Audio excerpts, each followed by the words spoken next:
आज हमारे साथ में मौजूद हैं मौलाना जाबिर खान, ये वार्ड नंबर 2 से बसपा प्रत्याशी हैं। तो मैं इनसे जानना चाह रहा हूँ, एकदम अचानक जो इनका नाम आया है प्रत्याशी के तौर पे, इस पे क्या कहेंगे? कहने का मतलब ये है कि मुझे बीएसपी जो पार्टी है, ये मुझे सारी पार्टियां पहले से अच्छी तरह से जानती हैं कि मैं कैसा इंसान हूं, और मुझे सपा या बसपा में मैं तारुफ का मोहताज नहीं हूं। मुझे ये जानने के बाद में बीएसपी ने मुझे चुना और बीएसपी पार्टी ने मुझे बुलाकर बहन जी की पार्टी से मुझे टिकट दिया और कहा आप इसमें 2 नंबर वार्ड में आप ही लड़ें, क्योंकि आपसे बेहतर यहाँ प्रत्याशी नहीं है और आप जरूर तैयार हुई। तो मेरी माँ ब्लड कैंसर था मेरी माँ के फेफड़ों में, लेकिन फिर भी मैं पार्टी की बात मानकर तैयार हो गया और मैं मैदान में उतर आया। मैं जानना चाह रहा हूँ, आप रहने वाले कहाँ के हैं? मैं ग्राम बरौर का रहने वाला हूँ। बरौर के आप रहने वाले हैं और वार्ड नंबर 2 से चुनाव लड़ रहे हैं, तो कैसे आप तालमेल बना पाएंगे? दूसरा क्षेत्र है। देखिए, तालमेल के लिए तो यह है कि नवाबगंज में मैं कोई तारुफ का मोहताज नहीं हूँ। पूरे जिला में या जिला से बाहर भी मुझे लोग बहुत अच्छे से जानते हैं। मौलाना जाबिर खान के लिए कि ये कोई बात नहीं है कि मैं नवाबगंज या मेरा बरौर मेरे लिए दूर नहीं है। ये मेरा एक घर है, नवाबगंज मेरी विधानसभा है, इसमें मेरा घर है। मुझे बच्चा बच्चा जानता है और मैं मौलाना आदमी हूँ। मैंने इलाके में बहुत अच्छी अच्छी तकरीरें की हैं और मैं लोगों को इंसानियत की बात बताता हूँ। मैं गरखन में इमाम रहा हूँ। इलाके के बहुत सारे लोग मुझे जानते हैं, सारे नेता मुझे जानते हैं। मैं जानना चाह रहा हूँ, वार्ड नंबर 2 ही आपने क्यों चुना? मैंने चुना इसलिए कि मैं कभी देखता था कि भटपुरा ब्लॉक का नाम सुनता था, मैं सोचता था भटपुरा में ही ब्लॉक है। लेकिन जब मैंने देखा कि भटपुरा गांव में मैं पहुंचा और इलाके में देखा मैंने, तो यहाँ का ऐसी वार्ड जो है, जो इसमें हमारा हरजन भाई जो है वो बहुत पिछड़ा है और इसको दबाया कुचला जा रहा है। मुसलमान और हरजन को ऐसे नचोड़ा जा रहा है पोधीने की तरह, और इसको खत्म करने की कोशिश की जा रही है।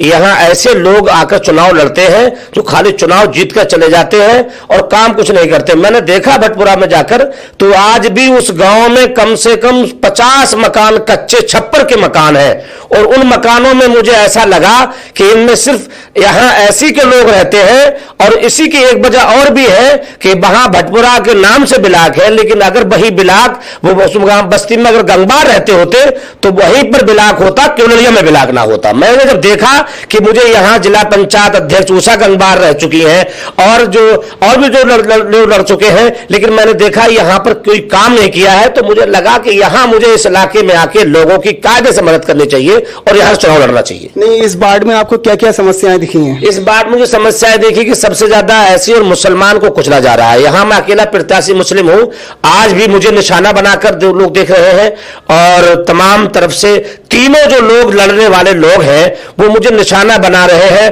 और उनकी एक मुझसे अजीब भूमिका है चुनाव में जो नहीं होनी चाहिए। लेकिन मैं इतना बता दे रहा हूं कि अब ऐसी नादान नहीं है और मुसलमान नादान नहीं है। अब वक्त आने पर इन्हें पता चलेगा, अब इंसानियत का चुनाव है, अब जात और बिरादर का चुनाव नहीं है। मैं आपसे जानना चाह रहा हूँ, 3 जो वहां पे प्रत्याशी हैं वो बड़े नाम हैं, 2 बार जिला पंचायत अध्यक्ष रह चुकी हैं उषा गंगवार जी, फिर अरविंद डब्लू जी हैं, भाजपा प्रत्याशी हैं, तो उनके मुकाबले में किस तरीका से आप चुनाव लड़ेंगे? देखिए, सबसे बड़ा कोई कुछ नहीं होता है, कोई प्रत्याशी बड़ा नहीं छोटा बड़ा नहीं होता है, इंसानियत बड़ी होती है।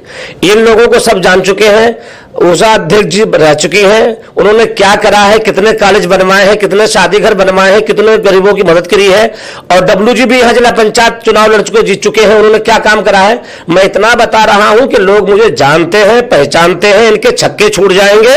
आप मैदान में वक्त आने देखिए, जब रिजल्ट खुलेगा तो इनकी हवा खराब हो जाएगी। आज भी हवा खराब है, और आप देखना अब ऐसी अपने आप में समझदार है, और मुस्लिम और तमाम, मुझे ऐसा नहीं, हर जात हर बिरादर का मुझे वोट मिल रहा है और सब मेरा साथ दे रहे हैं। मैं इसीलिए आया हूं दग्गजों में, ताकि इन्हें अपनी औकात पता लग जाए।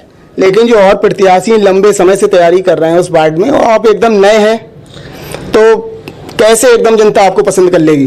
जनता मुझे पसंद पहले से करती है, आज भी करती है और करती रहेगी। ये बहुत बड़े पहले से काम कर जरूर रहे हैं, मैंने बात आपकी सही है, लेकिन मैं जब मैदान में आया हूं तो मैं तारुफ कराने के लिए किसी की जरूरत मुझे नहीं है। सब जनता आपको क्यों चुनेगी? क्या ऐसी खूबियां हैं आपके अंदर? जनता इसलिए चुनेगी कि जनता ने मुझे देखा है मैं ईमानदार शख्स हूं, गरीबों के पीछे लड़ता भिड़ता चला आया हूं। मैंने गरीबों के पीछे जेल काटी है, बड़ा दुख झेला है, पापड़ झेले हैं।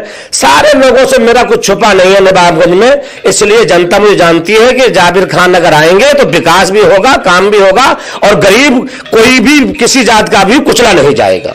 किस तरीका के विकास कराना चाहेंगे अपने वार्ड में? हर एतबार सबसे, शिक्षा से लेकर तमाम गरीब अमीर को सब बराबर इधर देखकर, तालीम का मेरा सबसे महत्व जो है तालीम पर है। और मैं चाहता हूं जो कमजोर तबका के लोग हैं उनके साथ में अच्छा व्यवहार, अच्छा मकान, अच्छी बिल्डिंग, और जितने ऐसी बात के लोग मैंने जो घर देखे हैं, अगर मुझे मौका मिला तो आपको ये दिखा देना है कि एक एक आदमी के पास अच्छा मकान और गरीबों की अच्छी शिक्षा के लिए मैं इंतजाम करूंगा। वार्ड नंबर 2 में आपको जानकारी है कौन कौन सी सड़कें खराब हैं? मुझे एक में तो रोड से गुजर रहा हूं, एक एक रोड खराब है, कोई एक रोड बता दे जो सही हो। मैं तो कह रहा हूं कि यहाँ भगवत शरण जी को जो चुनाव लड़ा रहे हैं उन्हें तो क्षेत्र में जाने नहीं चाहिए, शर्म आनी चाहिए इन्हें। हमारे जो विधायक मौजूदा केसर सिंह गंगवार जी, इनको पता नहीं कौन सा चश्मा लगा के देख रहे हैं। अभी तक इस हालात ये है इस वक्त में कि जो लोग इनको चुनाव लड़ा चुके थे आज वो सब जान रहे हैं